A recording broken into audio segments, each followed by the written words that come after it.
Who the Falcons hired to be their new president of football could make or break this team for the next decade.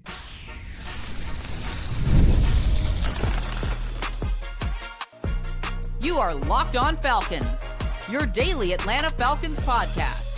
Part of the Locked On Podcast Network, your team every day. Welcome back, everyone, to another episode of Locked On Falcons, part of the Locked On Podcast Network, now the number one sports podcast network on the planet, which means it's number one in the galaxy. Of course, I'm your humble host, Aaron Freeman, been covering the Atlanta Falcons for almost 2 decades, formerly at FalcFans.com, RIP, still going strong here on Locked On Falcons, your daily Atlanta Falcons podcast. And on today's Locked On Falcons, we'll be talking about whether or not Rich McKay is really out, or did they just give him a different title for basically the same job he's been doing the last couple of years. We'll talk about how the new president of football is on the horizon. Presumably, is that Matt Ryan, and what exactly does that job entail? And we'll talk about the 3 initial candidates for the Falcons that they plan to talk to for their new head coaching vacancy. And we'll break them down and talk about how they fit for what the Falcons are looking for in that regard. But let's talk about the news of the day. Arthur Blank, Falcons owner, released a letter to fans and media about the new structure of the organization. All right, where Rich McKay fits into that new structure, we'll talk about at the end of the episode. But really, the big takeaway is that there's going to be a new role, which you can argue is the old role that Rich McKay had, depending on what you think his role was, right? But we'll talk about that later. But, you know, it's basically the new head coach, the new general manager report directly to a new role, which is the president of football operations, as some people are calling it. And that new president of football is going to report directly to Blank. And what that letter said was that this new president of football is going to be in charge of the vision and identity of this football team. And this is such a critical, important hire for this football team, because we also learned in the last 24 hours that the Falcons have hired 2 separate search firms to conduct their head coach hire or search in their GM search. Right, one is going to conduct the head coach, which is a new search firm called ZRG. One is going to conduct the GM search, which is Sportsology, which we've heard about these last couple of weeks, where they've been in the building, sort of giving a temperature check, I guess you could say, of the Falcons organization these last few weeks, or last few months, really. And so, this potential, this is unprecedented. I've seen some people write that cover the NFL and have a little bit more knowledge of the situation, of having 2 separate search firms heading these hires. But it's the idea of like that maybe help speed along this process.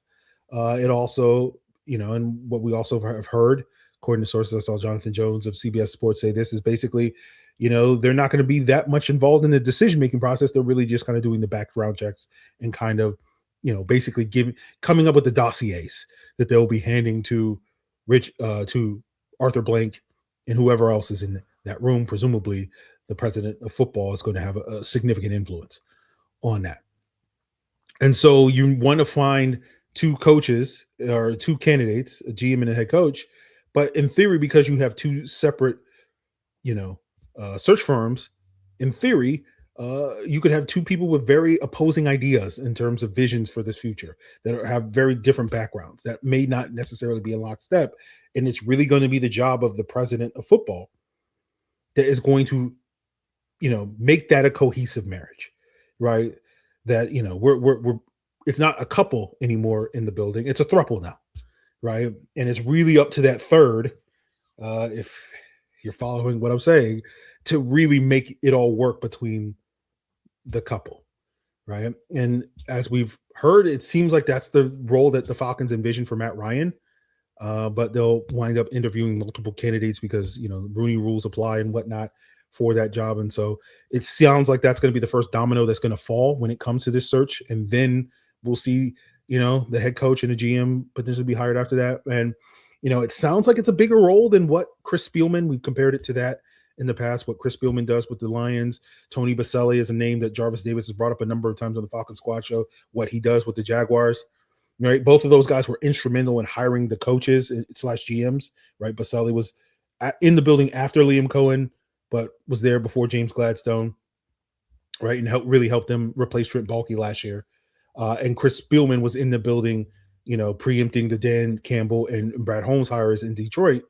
But it did feel like those guys helped with those initial hires and then kind of faded to the background, from what I understand. Again, by no means an expert. Locked On Jaguars, Locked On Lions would certainly have more insight into those guys' roles in those buildings. But it does sound like, at least when you have this president of football here in Atlanta reporting directly to Arthur Blank, that is much more of a full-time job, that is much more potentially involved in the day-to-day than necessarily what Spielman and Baselli seem to do. And of course, we sit here and we wonder, is Matt Ryan capable of doing that job? I remain skeptical of that, not because I don't think Matt Ryan can't do the job, or I don't think he can do the job. It's just he hasn't proven it yet. This is a brand new job. This is a brand new role in this organization. It's the first of its kind in Atlanta. Potentially could be the first of its kind in the NFL. Again, we don't know all the details of how this compares with other similar roles. And so, this is kind of unprecedented.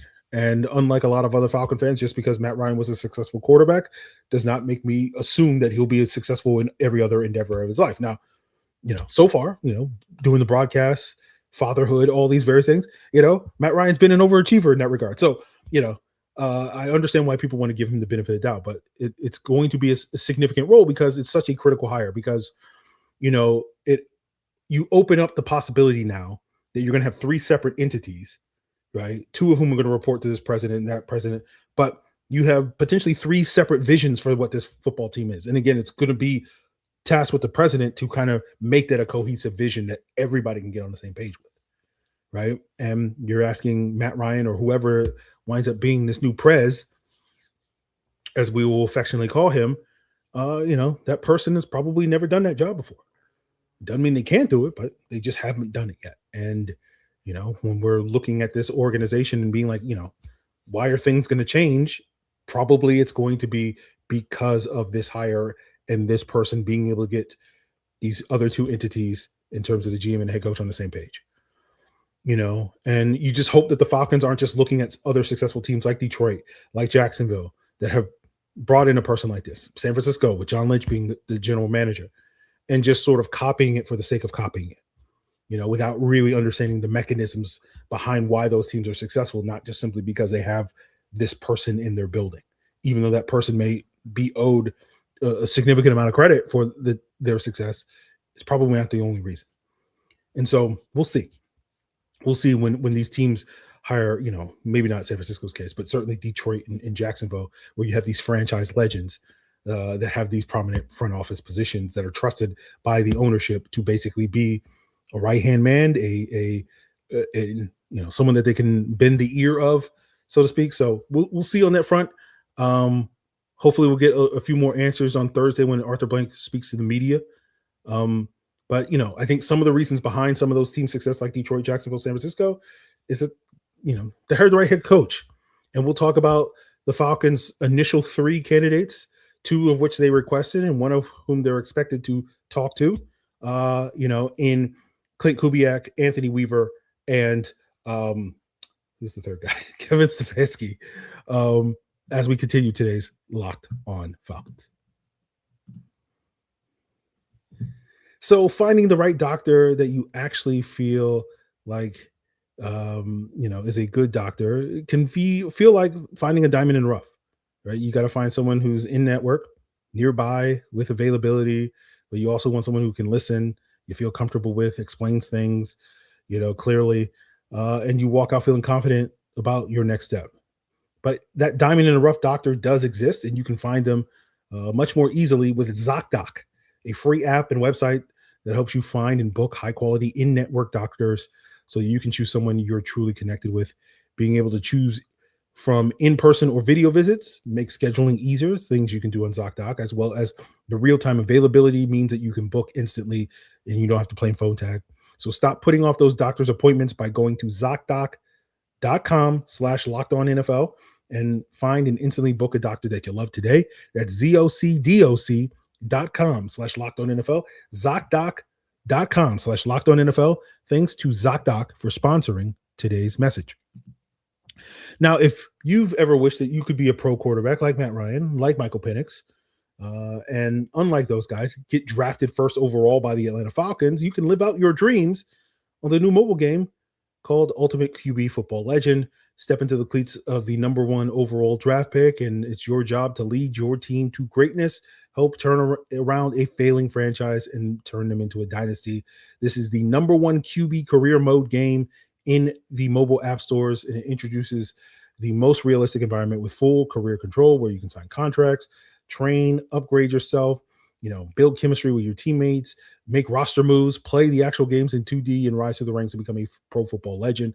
Ultimate QB is totally free to play, has no ads, works 100% offline, so it's perfect. You can sneak in a quick game or two when you're on the go.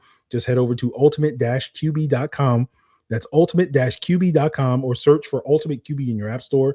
And when you get there, we got something special for you guys. Use the promo code LOCKEDON in all caps in the game store, and you'll get a free boost to start your career. Ultimate QB Football Legend, QB1, it is your legacy. So thank you to all the everydayers that make Locked On Falcons and so many other shows across the Locked On Podcast Network your number one listen each and every day. Now, you are the reason why Locked On is the number one sports podcast network in the galaxy. And you want to level up your everydayerness by joining the Everydayer Club, where you get an ad-free version of Locked On Falcons, exclusive Discord access for Locked On Podcast Network, where you can talk trash to Saints fans who are coming for you for, the Falcons and whatnot in Week 18. Already gotten that ball rolling. As well as get access to merch store and other perks by going to the link in the description at lockedonfalcons.supercast.com. For $5 a month, $50 a year, you can join the Everydayer Club. So go check it out. So talking about the initial 3 requests that the Falcons, are really 2 requests, and then they're expected to speak with another guy because he's currently, you don't have to request him because he's currently available, but that is Klint Kubiak, Anthony Weaver, Kevin Stefanski. And these are the first 3 of probably potentially a dozen or more candidates that we'll see for the Falcons head coaching vacancy. We'll see how many candidates we get for GM. Usually you don't get to that number, but typically teams like to do like 4, 5, 6 GM candidates. So there'll be a lot of names. Last time the Falcons went through a coaching cycle, I didn't go back and look at how many GMs they interviewed back in 2021, but last time they went through a head coaching cycle back in 2024, they interviewed 15 coaches during that time.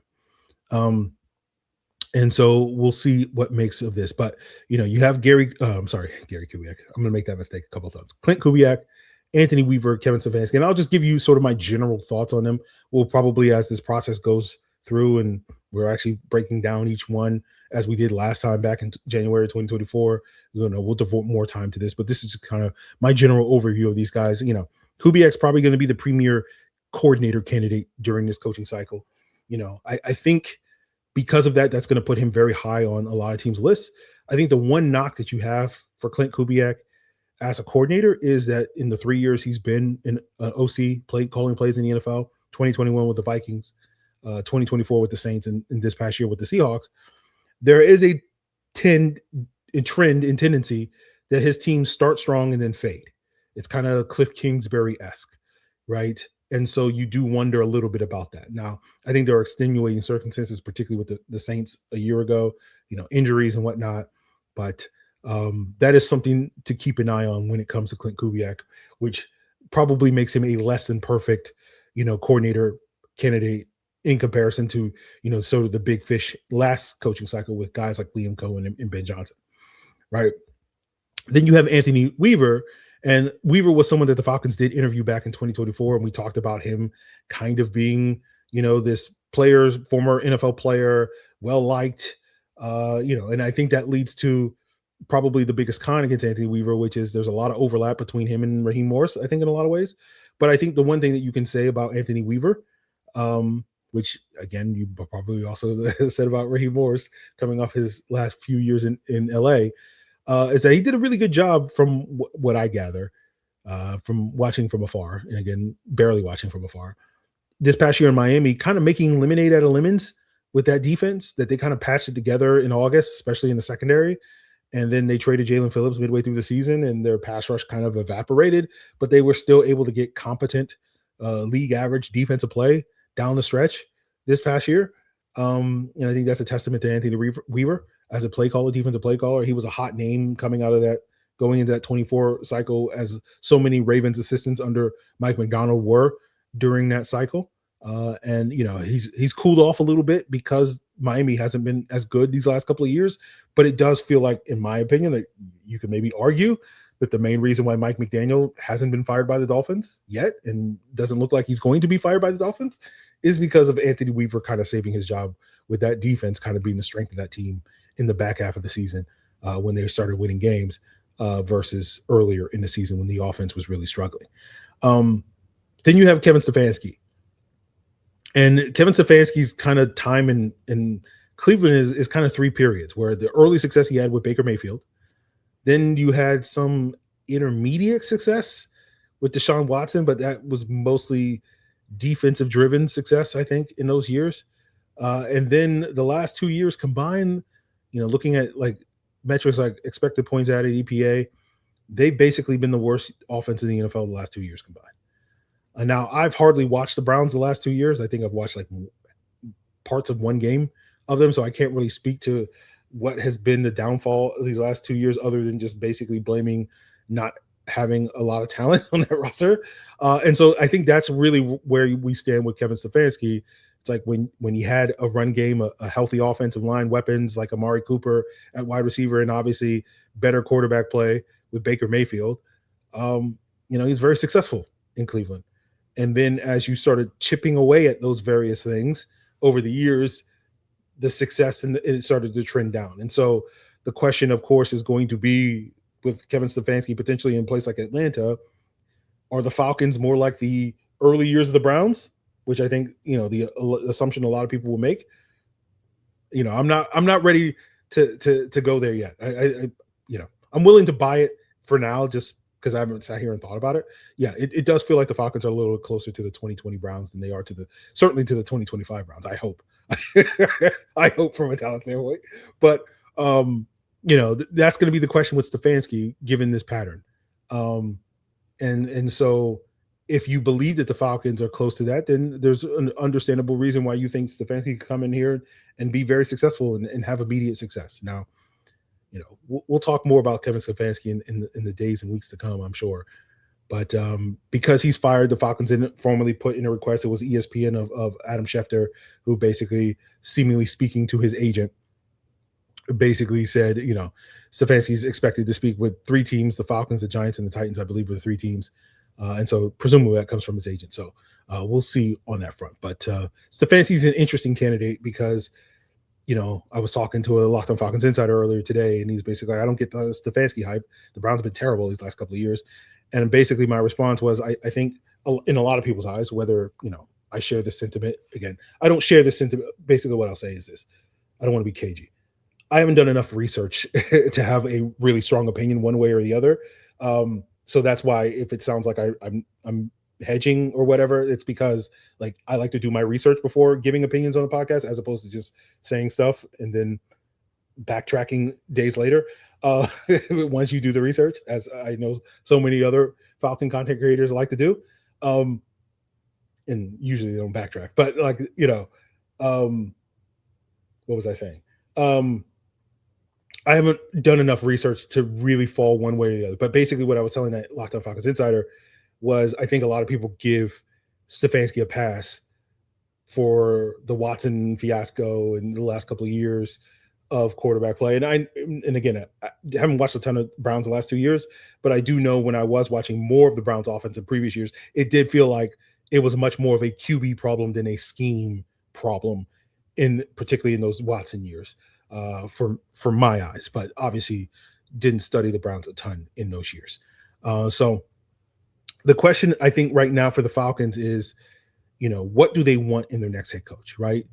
I think when you look around the current version of the NFL and look at a lot of the successful teams, it does feel like most successful teams, more than not, have hired a top-notch coordinator, whether it's an offensive-minded guy or a defensive-minded guy. You look at, San Francisco and the Rams with Shanahan, McVay are the obvious examples, and most teams have been chasing that since those guys got hired back in 2017. But you look at teams like Chicago with Ben Johnson, Jacksonville with Liam Cohen, the Seahawks with Mike McDonald, even the Broncos with Sean Payton, right? These teams that have had a lot of success in recent years, and particularly teams that have made significant leaps forward, going from bad to bad to good, or mediocre to good, have done so by hiring head coaches that were really highly competent coordinators, right? Then on the other hand, you have the CEO types, right? Detroit, Philadelphia are prominent examples of the CEO type head coach. Dan Campbell in Detroit, Nick Sirianni in Philadelphia. Now, to Dan Campbell's credit, when he's had to take over play calling, particularly this past year, he proved that he was a capable play caller, right? Philadelphia, Sirianni has never proven to be a capable play caller. And in my opinion, again, this is my bias, but I tend to think Philadelphia's success is really because they have overwhelming talent on the roster than necessarily because Nick Sirianni is some type of great coach. And that gets to why you've heard me talk about the Falcons' quote unquote lack of talent, because I feel like, if we're really going to talk about a team's talent level, like you got to be on that level to really be worth mentioning, in my opinion. Another CEO type of head coach, Mike Vrabel, is another good example of a guy that's not necessarily known for being a great play caller from his brief time as a defensive coordinator in the NFL.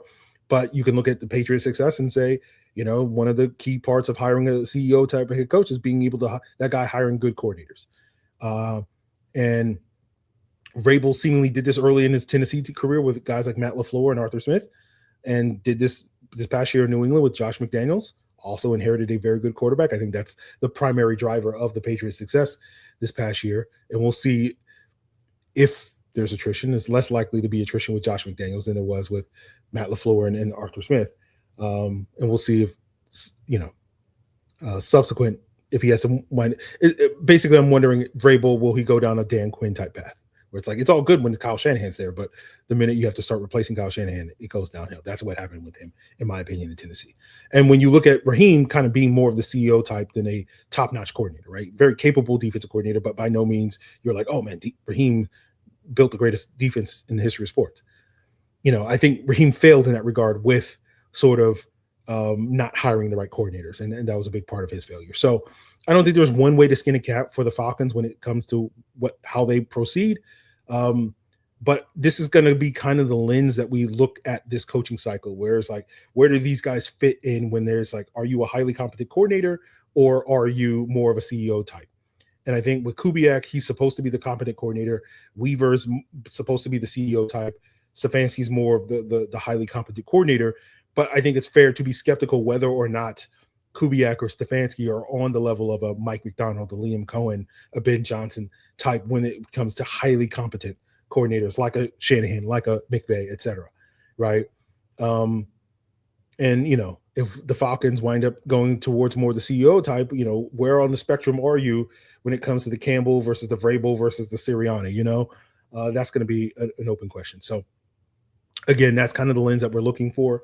It doesn't feel like there's a McDonald, Cohen, Johnson type of coordinator this coaching cycle, but that's debatable. I know some people feel much more highly about Kubiak and Stefanski and Jesse Minter, the Chargers defensive coordinator, all that stuff. So that will be something that we'll unpack, but we'll sort of see on that front. But enough about the coaches. Let's talk about Rich McKay. And is he no longer involved? And I'll explain why I'm a little skeptical whether or not Rich McKay is truly as gone as the Falcons would like you to believe he is. And we'll do that to wrap up today's Locked On Falcons. So Fridays already feel different during basketball season, and FanDuel is going to make them even better because every Friday night before the games tip off, FanDuel is going to give fans a new way to kick off the weekend with NBA Happy Hour. NBA Happy Hour is your official pregame, a limited time window where special offers drop right inside the FanDuel app before the action starts. Fridays from 6 to 7:30 Eastern have become appointment viewing with NBA Happy Hour. Opening the FanDuel app during Happy Hour is always going to bring something new, boosts, bonuses, and surprises. It's going to add that extra energy to a Friday night basketball without overthinking it. So before tip-off, check out the FanDuel app and see what's dropping during NBA Happy Hour every Friday from 6 to 7:30 p.m. Eastern. A little basketball, a little action, and a whole lot of Friday energy. That's NBA Happy Hour only on FanDuel, the official sports book partner of the NBA. And have your health or family needs changed lately? Well, Georgia's got you covered. Georgia Access is our state's marketplace for Georgians to compare, apply, and enroll in health insurance plans that offer the best value for their individual needs. Open enrollment is happening right now, still through January 15, 2026. So visit georgiaaccess.gov today. Georgia Access, health insurance for Georgia, by Georgia. So, allegedly, reportedly, Rich McKay is out. I know I saw a lot of people celebrating. Oh, Rich McKay's gone. He's gone. We finally got rid of Rich McKay. And it's like, well, did we? Right. Going back to that letter that Arthur Blank released, talked about the sort of reassigning roles of Greg Beatles from team president to team president and CEO. And now Rich McKay still works for Arthur Blank, but no longer is the CEO here in Atlanta. He was CEO of the Atlanta Falcons before, and now that title has been added to Greg Beatles. But when you go back to the announcement that the Falcons made in January 2024, where they talked about Rich McKay taking less, if not none, of a role in football, it sounds like the same things. Like, the word is there. We'll talk a little bit later about the one specific change in verbiage, right? But they said in 2024 that Rich McKay was moving towards the soccer side of things, and Greg Beatles was taking on the role on the football side of things, right? And I'm a little skeptical, so we'll find out more information. But the reason why this is important is because you've heard me talk about this before, where I thought for optics' sake, at the very least, the Falcons should fire Rich McKay outright, remove him from the organization. Not because I necessarily believe in the fan conspiracy theory, as well as media conspiracy theory that all the Falcons' problems stem from Rich McKay. I feel like he's been a scapegoat for many, many years, that people treat him like he's the shadow GM. We, of course, all know that Ryan Pace is the true shadow GM here in Atlanta these last few years. But, I think a lot of people like to basically say, well, when the Falcons are successful, it's all obviously Rich McKay's fault. Now, I think certainly that you can blame Rich McKay for hiring Raheem instead of Bill Belichick. It does seem like he had a tremendous influence on that, but I kind of feel like that's aged pretty well at this point in time. Again, I know Raheem didn't work out, but I feel like Raheem's struggles, as we discussed, yesterday on the pod, and probably will continue discussing in the coming days and weeks, were more about the moves after he got hired, which is the subsequent complacency that he and the rest of the organization have. Now, I could argue that if you are going to sit here and point fingers at Rich McKay, complacency has been an issue here in Atlanta basically since his arrival. I think back to that 06 offseason, right? When I talk about, covering this team, that I started that, year one for me was that 06. I consider that to be that 06, and the Falcons basically operating under the assumption that, the 2004 Falcons that made it to the NFC Championship game is the real Falcons, as opposed to the 2005 Falcons that started off that season and fizzled. And then we ultimately saw that, no, they were actually the 2005 Falcons. And like, to me, that was kind of the beginning of the complacency that has hung over the head of this organization for the last 2 decades. So you can maybe correlate that, I don't know if you can say Rich McKay is the cause of that, but to me, there's a correlation there. But complacency aside, I thought the decision to fire Rich McKay, even if he wasn't necessarily that much involved in the football operations, he's the reason why, the Falcons paid Kirk Cousins or whatever you blame as all the football moves, terrible football moves the Falcons made over the years, even though I don't think he's responsible for that, it would, at least if you fired him, signal to all those conspiracy-minded fans and media that, like, this time it is actually going to be different, because no longer Rich McKay is no longer involved. And so when I see the release and the letter announcement and the interpretation is, oh, Rich McKay's gone, it's like, oh, well, I don't know. It didn't really say that to me, right? Because to me, ultimately, whether or not Rich McKay is truly gone is going to be based off of actions rather than words, in a letter. But, like, is he going to be no longer part of any of the interviews for the head coach, the GM, or this president of football? And if the answer is no, he's not going to be, then I do think he is truly, things are now legitimately different. But if he's still going to be in that room and a sounding board for Arthur Blank as we go through this process, and just maybe less of a sounding board as we continue through the process, but initially will be there, then I go, like, what has really changed at this point in time? So hopefully we'll get some answers on that on Thursday when Arthur Blank and whoever else, Greg Beatles, who knows, is going to be out there sharing the stage with him. Could be Rich McKay, who knows, when they speak to the media on Thursday. But I did go back and reread that January 2024 release about Rich McKay and Greg Beatles, and it did say in that Beatles will report to Rich McKay, right, as the CEO, back in 2024. So they have cut out that part. Now instead, no one is reporting to Rich McKay as far as the Falcons go, and instead, that job is now going to be the new president of football, right? Presumably Matt Ryan. So we'll see on that front. So, again, if he's going to be part of the process of hiring Matt Ryan or the new GM or head coach, we'll see. Again, not suggesting it's doomed to fail, but it's just one of those things where it's like that feels the same as it's always been. So it's gonna be fascinating to see how this goes, right? Last time I think Raheem got the job because he wasn't Belichick, right? And the people in that building that wanted to keep their jobs, like Rich McKay and Terry Fontenot, were incentivized to do that. Again, I don't blame them for that. That's just human nature, guys. You have a high-paying job and they're going to bring in someone to replace you. You're like, I don't want that guy to come in to replace me.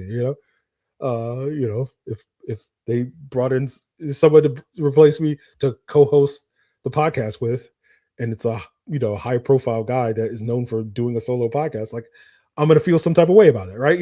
Like that's just human nature. But I think ultimately, Raheem got the job because he was able to tell Blank what he wanted to hear, right? Which is this team is close. Terry's built a great roster, and I have a plan at quarterback, and that plan ultimately culminating Kirk Cousins and Michael Penix. And once we figured it out, we're good to go. And, I think Raheem is mainly gone because that plan didn't work, right? The whole we solved the quarterback situation didn't wind up being true. And so to me, the question is going to be, what does Arthur Blank want to hear this time around, right? Does he want to hear something similar where it's like, we're close and we have a plan at quarterback?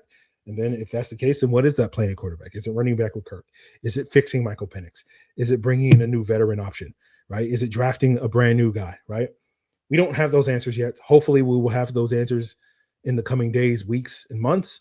And so obviously that's what we'll be doing here on Locked On Falcons, talking about those, asking those questions, trying to provide those answers. So continue to make us your first listen. Check us out on YouTube or wherever you listen to podcasts. Check out Locked On NFL for your second listen. I don't know if I don't know when we're going to get to an all 22 review on the podcast. Most years like this, it usually winds up being like the Saturday, this weekend or something like that. Just because there's so much other things going on a day-to-day basis that are more important than, how do the Falcons disrupt Tyler Shough? But we'll play that by ear as the week goes on. But as the offseason goes, we kind of just play it by ear as it goes, right? As things develop. So I can't sit here and tell you what exactly we'll be talking about tomorrow, but I'm sure it will continue to be involving, the ongoing searches for all these new roles in the organization. So continue to make Locked On Falcons your first listen. Check out the Everydayer Club at the link in the description below. $50 a year, $5 a month, Discord access, merch store, as well as an ad-free version of Locked On Falcons at lockedonfalcons.supercast.com. You can also check out the other link to become a Locked On Falcons insider, right? If you want to get access to watch the film of that eventual all 22 review that we wind up doing and looking at the actual film rather than listening to me talk about it, you can become a Locked On Falcons insider, as well as get updates on all the latest news all off season long as it breaks, as opposed to waiting, 6 hours later or a day later to hear me talk about it on the podcast. That's all available you at the link in the description below at joinsubtext.com/LockedOnFalcons. 14-day free trial, then $4.99 a month thereafter. So go check it out at those links in the description below. Guys, this is all part of the Locked On Podcast Network, the #1 sports podcast network in the galaxy. Your team every day.